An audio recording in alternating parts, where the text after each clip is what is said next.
Bonjour.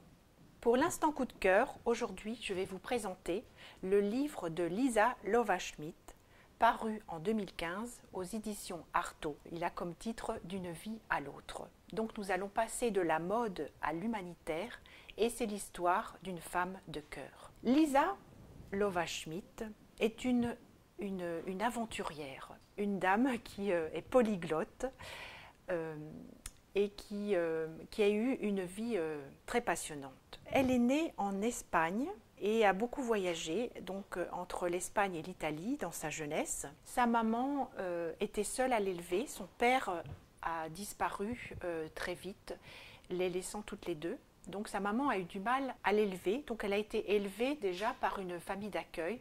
Elle a été adoptée par un couple d'amis fortunés. Lisa nous raconte donc son histoire. Elle passe de la mode, où elle a été adulée dans le monde entier. Elle a même travaillé pour Anna Wintour et elle était donc rédactrice en chef du service photographie dans le magazine Vogue. Elle avait tout pour être heureuse, elle a beaucoup voyagé, elle avait tout ce qu'elle voulait. Mais il y avait une chose qui lui manquait. L'existence de sa vie n'avait pas vraiment de but. Elle a commencé à avoir beaucoup de relations, elle a eu des problèmes de santé qui ont fait qu'elle n'a pas pu avoir d'enfants. Donc c'est là qu'est partie son envie d'adopter. Et elle a rencontré une petite fille d'origine marocaine à Paris et elle l'a adoptée vers 5 ans. Et cette petite jeune avait des petits soucis de comportement dans son éducation et elle l'a emmenée pour lui expliquer ce que c'était la vie, une autre vie.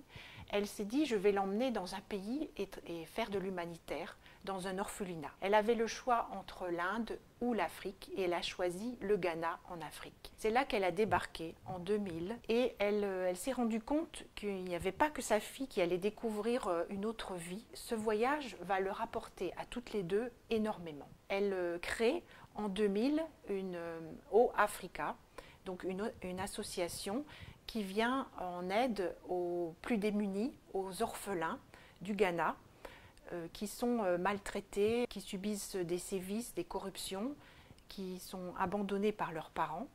Et elle se lance dans cette aventure. Elle aura beaucoup de déboires. Elle va se marier aussi avec un Ghanéen, ça va un petit peu mal tourner. Elle aura beaucoup d'ennuis de santé. Donc ici, elle nous dévoile sa vie, qui est toujours la sienne actuellement. Vous pouvez la retrouver sur YouTube avec sa nouvelle association qui s'appelle Orphan Aid Africa. Elle a vraiment changé de vie et maintenant elle vit vraiment en Afrique sans rien, dans une petite hutte. Elle a tout lâché, elle a tout vendu et elle s'est vraiment détachée de ce monde matérialiste qui est omniprésent donc, en Europe.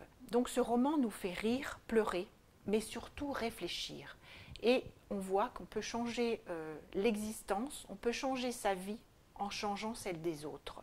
Donc on passe de la mode à l'humanitaire avec cette femme de cœur qui va vous amener beaucoup et va vous apprendre énormément sur l'autre, sur le changement de vie et sur toute cette population qui vit au Ghana ou ailleurs, tous ces gens, ces enfants démunis.